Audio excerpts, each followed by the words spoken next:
Hello again. In this tutorial, I'd like to show you how to get the children of any game object you have in your scene.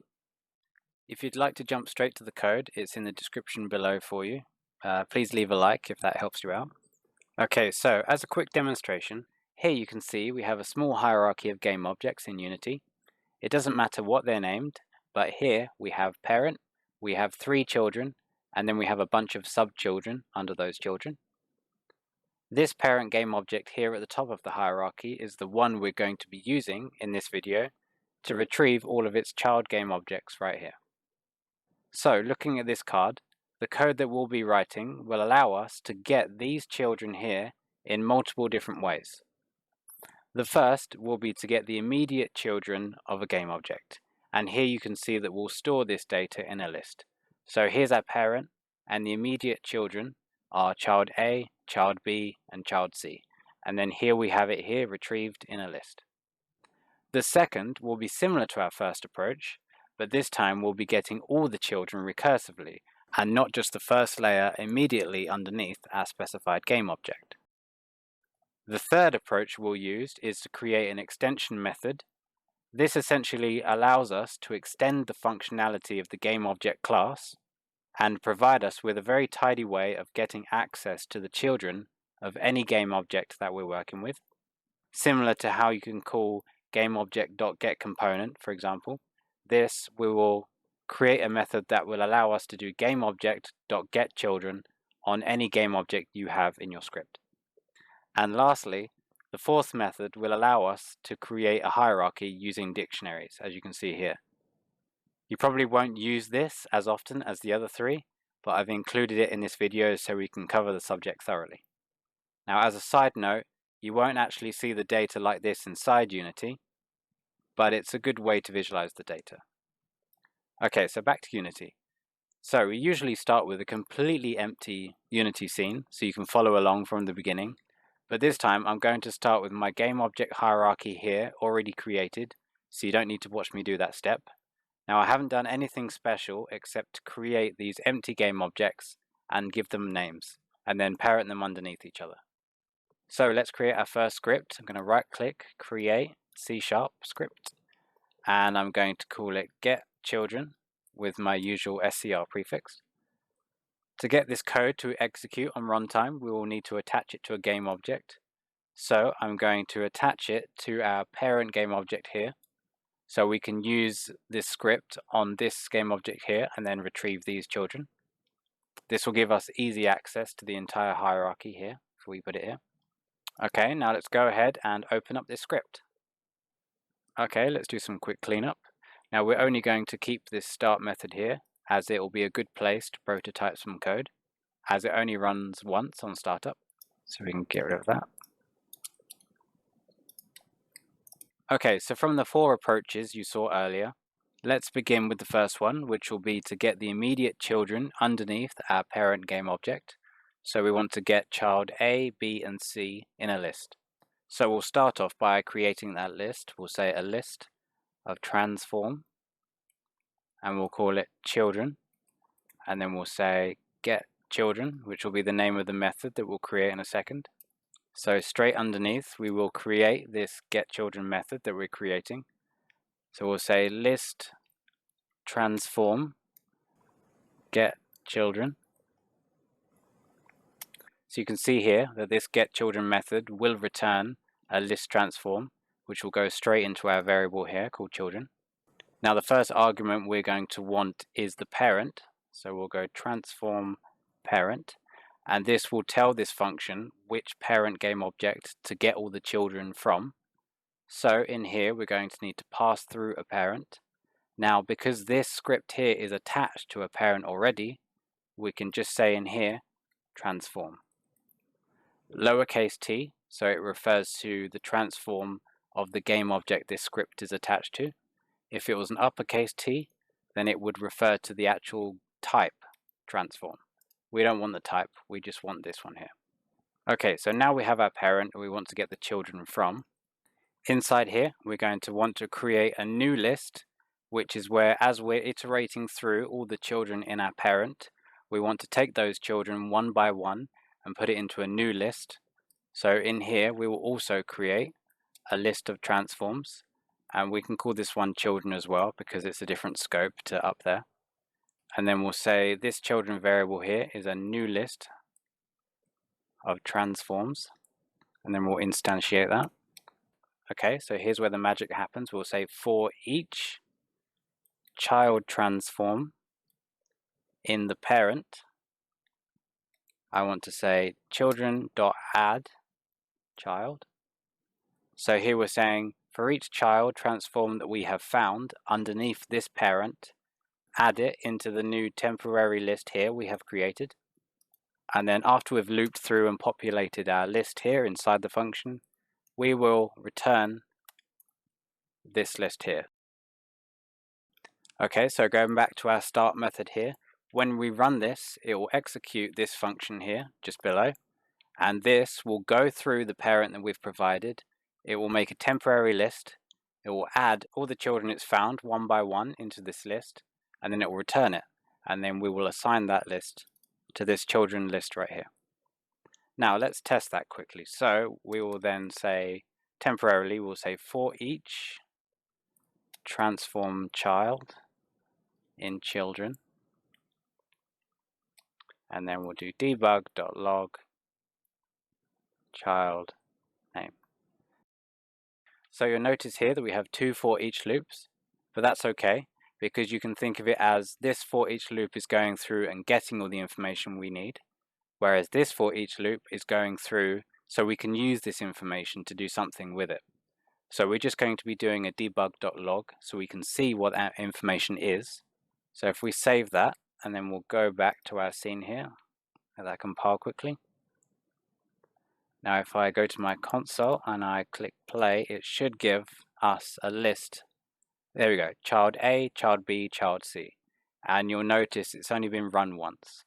If you notice that number is ticking away, 1, 2, 3, 4, 5, etc., then that might be because you have placed your, if we go back here, that might be because you have placed this code inside the update function. So if you put it in the start function, it will just run once. So it'll be good for testing. Okay, so this printed out 3 names, child A, B, and C. So that means that this code here and this function here was correct. This did indeed get the children of the transform that we gave it. Perfect. So let's just add a comment here, and we'll say this one was get children. Nice and simple. I'll just comment this out for now.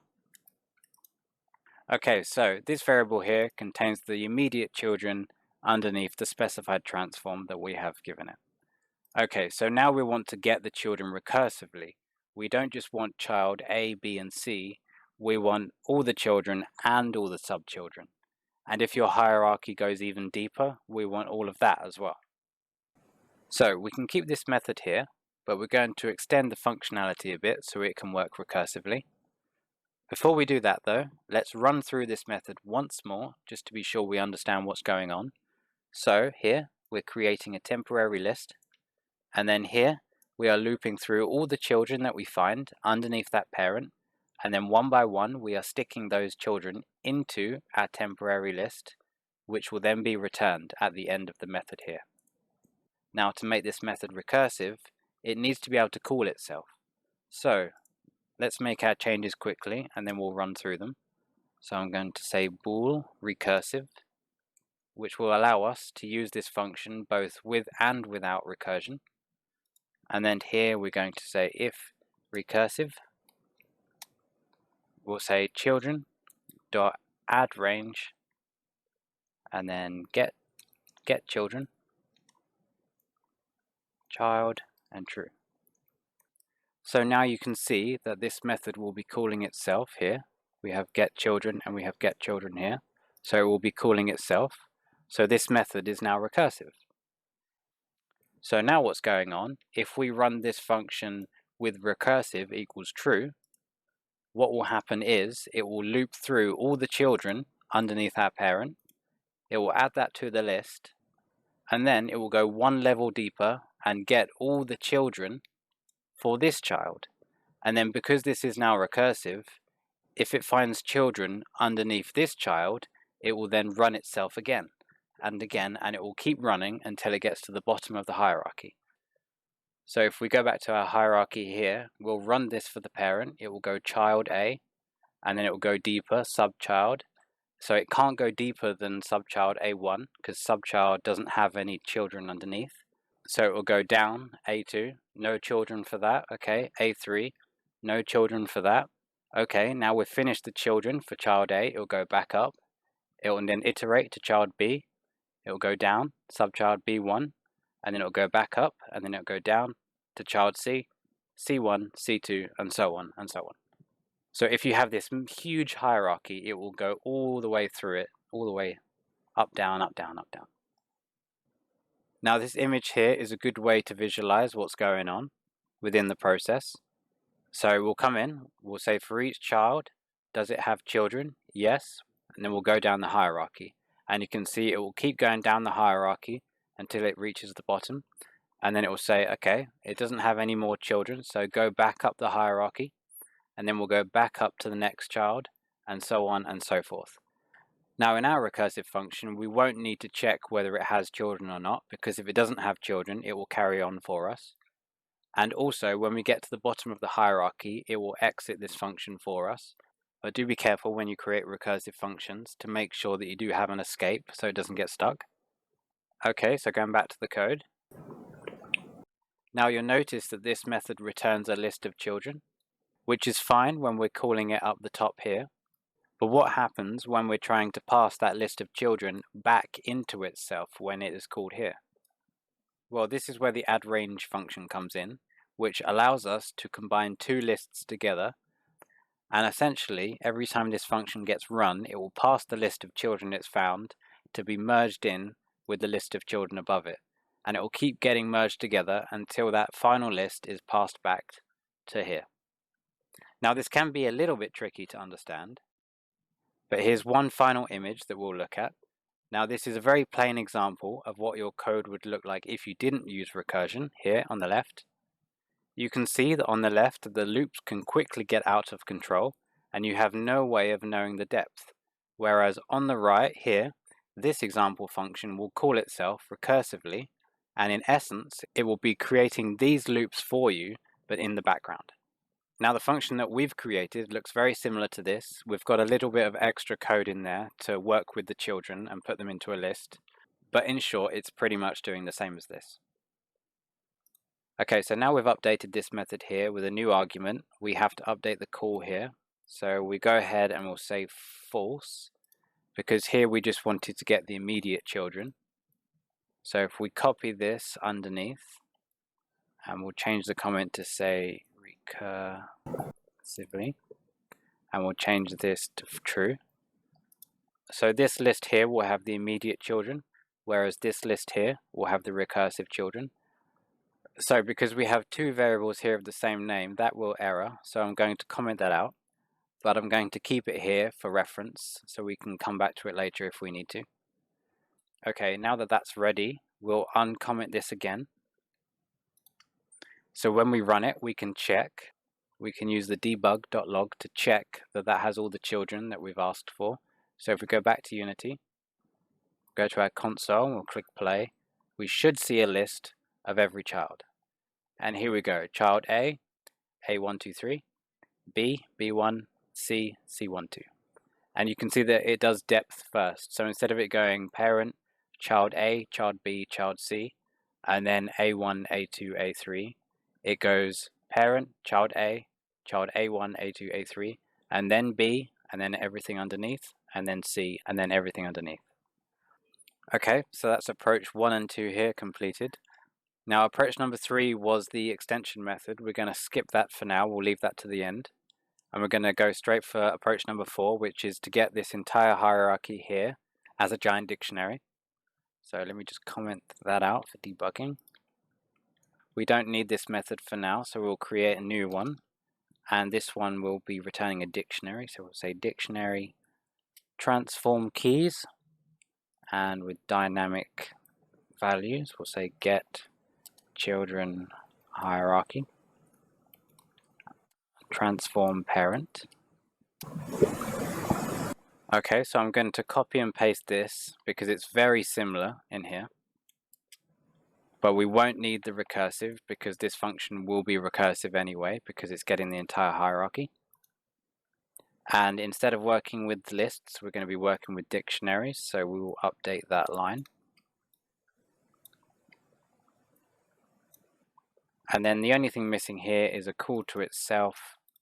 So we'll say get children hierarchy here and child. Okay, save that. Okay, so you can see here that this method is very similar to this method above it. However, we won't be saying if it's recursive because to get the entire hierarchy, it has to be recursive anyway. So we don't need that if statement in here. Now this method here is going to be returning a hierarchy. So a list won't be good enough for these purposes because a list will be flat, whereas we need to maintain that hierarchy structure. So we're going to be returning a dictionary.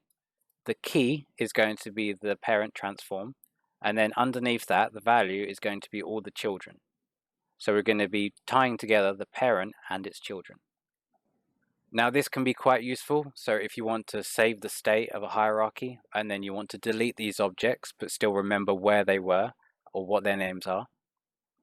Now I'm using the keyword here dynamic because we don't know the depth of this hierarchy. So if I was to say dictionary transform, dictionary transform, dictionary transform, it could go on forever. Whereas if I say dynamic, it will allow me to pair together a transform with a dictionary without having to specify the dictionary type underneath. Now to show you the problem you'd run into if you didn't use this dictionary keyword, you would say dictionary, and then it would be transform is the parent, and you want it to be tied to a dictionary of children, so you would say dictionary, and then that dictionary would be the child would be paired together with the subchildren, and then that dictionary, you can see how it would snowball and it will be quite uncontrollable. So by using dynamic, we don't have to specify all of this, and C# will handle that for us, which is pretty nice. Okay, so as before, what happens is we create a new dictionary on the fly. We loop through all the children underneath the first parent, and then we'll recursively call this function again. It will pretty much do exactly what we did above with this one. And then by doing children.add, instead of add range to combine two lists, we'll do children.add, which will add this dictionary into the dictionary above it.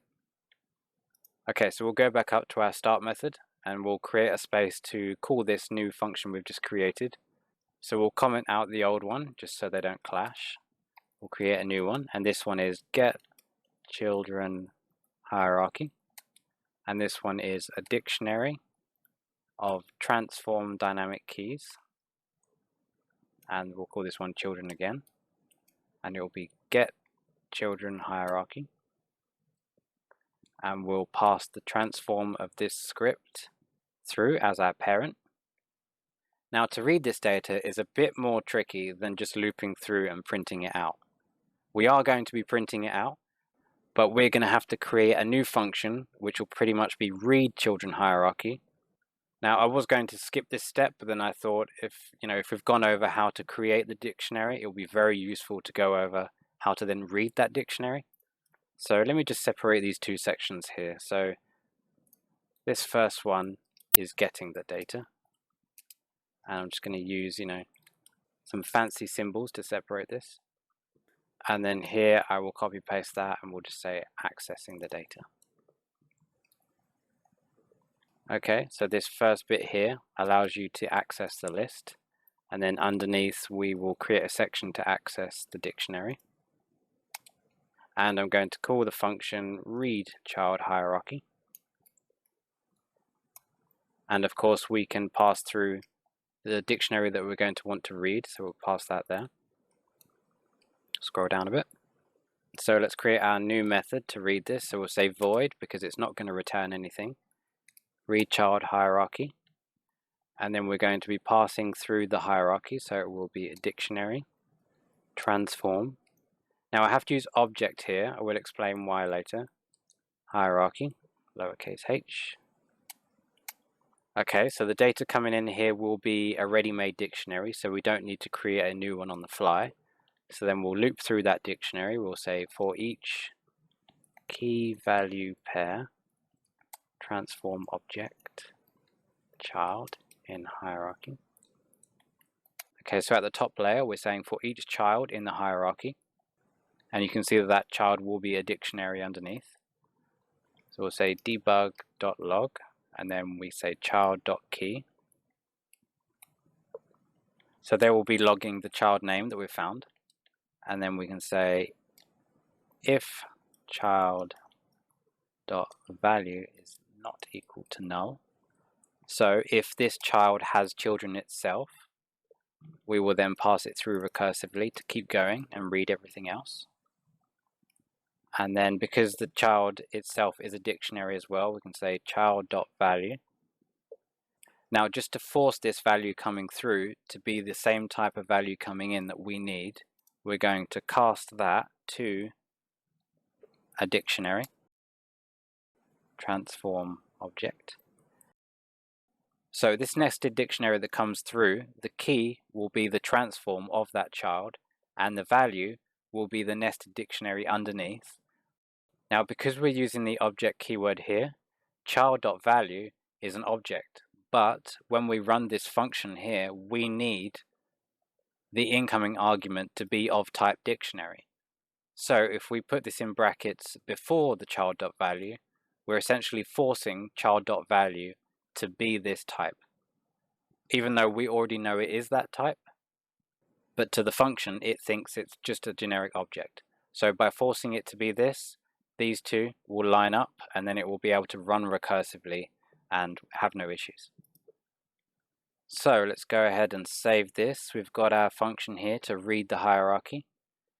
We've got a line of code here which will run the initial method to get the data, and then underneath here we'll run the read function to go through that piece of data that we've found. Now obviously here I'm just doing a debug.log, but however this is the part of the script where you'd want to actually use these child objects for your purposes. Okay, so we've saved this. We'll go back to Unity again, open up the console. We've got an error here, and it seems that I've used the word dynamics instead of just dynamic. Let's go back into it and have a look. So just looking at the code, here, so I said dynamics, that should be dynamic, one word. Okay, save that, go back to the console. We have another error here. So let's go to that error, line 64. Yeah, I've put key with a lowercase k, so that's uppercase. Save that, go back here. Okay, cool, no errors, we'll click play. And then we have it, there's our hierarchy again. Child A, subchildren, B, subchildren, C, subchildren. Awesome, okay. So go back to the script, and we can see now that our get hierarchy and read hierarchy functions or methods, they both work, which is cool. And just if we go back to the original image, just to show you, this here, number 4, this is a good way to visualize what this dictionary data will look like. And you can see that in the dictionary we have just created, the first key will be a child transform, and underneath that will be all the child transforms in a dictionary. And then under that will be another dictionary containing any further children that it finds. So pretty much if it's empty, that means it's the bottom of the hierarchy. Okay, perfect. So we've done approach number 1. We've got approach number 2 done. Approach number 4, so we've got the dictionary of the hierarchy. Now you can see how this looks like the exact hierarchy we had in the scene. So now you could, if you wanted to, you could delete this hierarchy and you still have this in your script, so you could recreate it, or you could save this and then load this in later. So the last thing we'll be doing now is the extension method, which will give us a nice getChildren method here, which we'll go through now. So now looking at this, you can see the biggest problem is that every time we run this function, we have to pass through a transform, which is okay, but wouldn't it be so much nicer if we could say, okay, this current game object, get children, and then we just run that and it returns the children that we need. So that's where extension methods come in.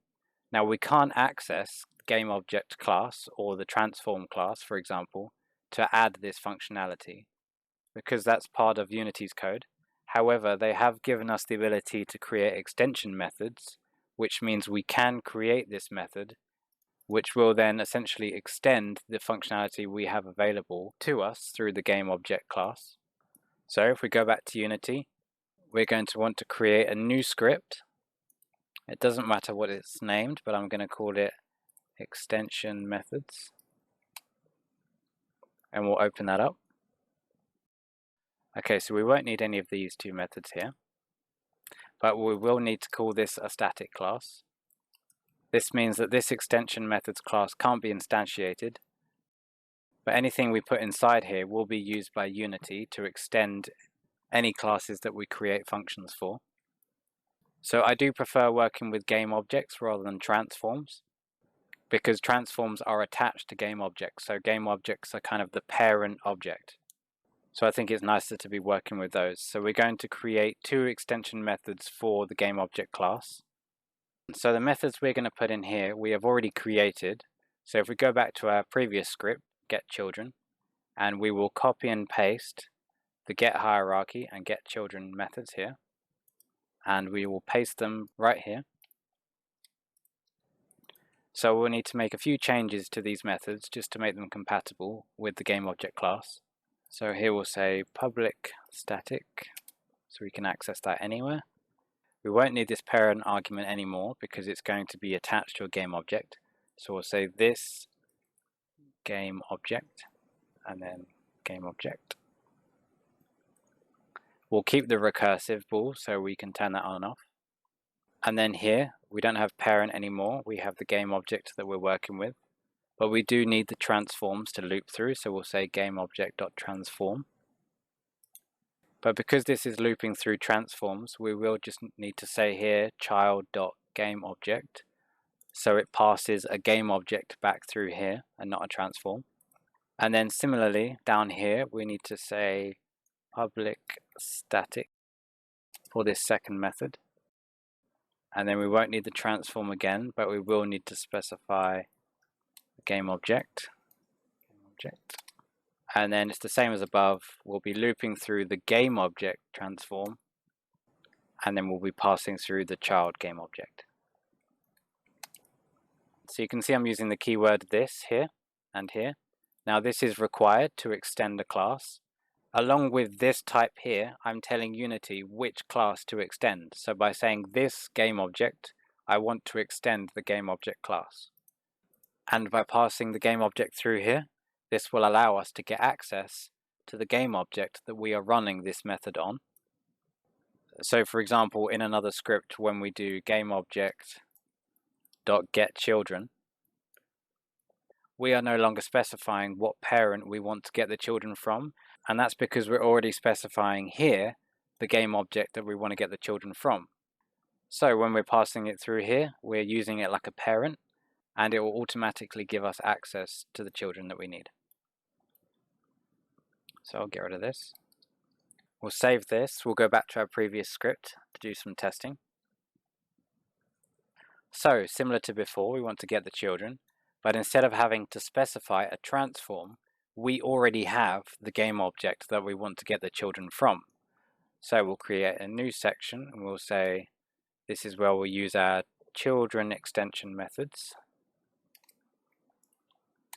And that first one will be a list of transforms, capital T, children, and then we can say, we'll use the gameobject this script is currently attached to, so we'll say gameobject.getChildren. Now it still supports the recursion, so we'll say true. We'll comment this out so they don't clash. We don't need this at the moment for debugging. But we now can try and run this. So if we uncomment this bit here, which will log our list, we'll save that, we'll go back to Unity. Cool, we'll go to the console and we'll click play again. We should get a list of every child. Yep, there we go. So we'll go back to our script again. So we know that works. Let's change that to false, so we just get the immediate children. Go back to Unity, we'll run that. Now we should just get child A, B, and C. Perfect, okay, that works. Go back to our script. Now let's try the extension method for the get hierarchy. So I will copy that here, but this time we just say gameobject.getChildren hierarchy. We don't need to specify a transform because we want to get the child hierarchy of this gameObject. And then for debugging, we will comment that out. We don't need that right now. We'll use this. Now I'm keeping this read hierarchy method here. You can put this wherever you want. You can put it in the extension methods as well if you want to. I'm just going to leave it here for now. So that looks all good. We'll run that. Go back to Unity. Go to the console. Click play. That should show us everything. Yeah, we've got everything again. Good. So that works. Jump back to the script again. Okay, cool. So we can now access the children flat, the children recursively, the entire hierarchy. We can extend the gameObject class to have the function, so we don't need to have this floating around. We can actually build it into our Unity game, which is pretty nice. I mean, I would use this. It gives me access to the children of any gameObject that I have in my script anywhere. This hierarchy I wouldn't use as much, but if I, for any reason, need to save the state of a hierarchy and then destroy this, this allows me to keep that hierarchy intact in script, which would be nice. Now, to be thorough, there's one last thing we have to cover here, and that is a method that Unity provides for us to get the children. So I'll create a new section here for that, Unity array. And transform array, so it's not a list, it's an array. Children equals gameObject.get components in children, and then the component we'll want to get is transform. So what this allows you to do, this is already part of Unity. It says for any gameObject, I want to get a list or an array of all the components in the children underneath. So if I say transform, it pretty much gives me a flat list of all the children, including subchildren, underneath. But however, there is a problem here. This method will also return the transform of the parent, which I don't think is very useful because I've already got the parent here. So to then have a list of children with the parent in that list would mean that this is not named correctly. It should be get components in children and, and self. But hey, that's just how it is. So I'm just going to leave a little warning here. Warning also includes parent. Now this is an array, but we can go through this the same way we go through lists. So just comment this back into play. We'll say this code works for lists and arrays. We'll save that and we'll run this just to show you that working as well. We'll click play. Perfect, so you can see now we have all the children and subchildren in a list, but unfortunately we also have parent, which is not very useful considering we just want to get the children, but I thought I'd show you that anyway just in case you want to use it.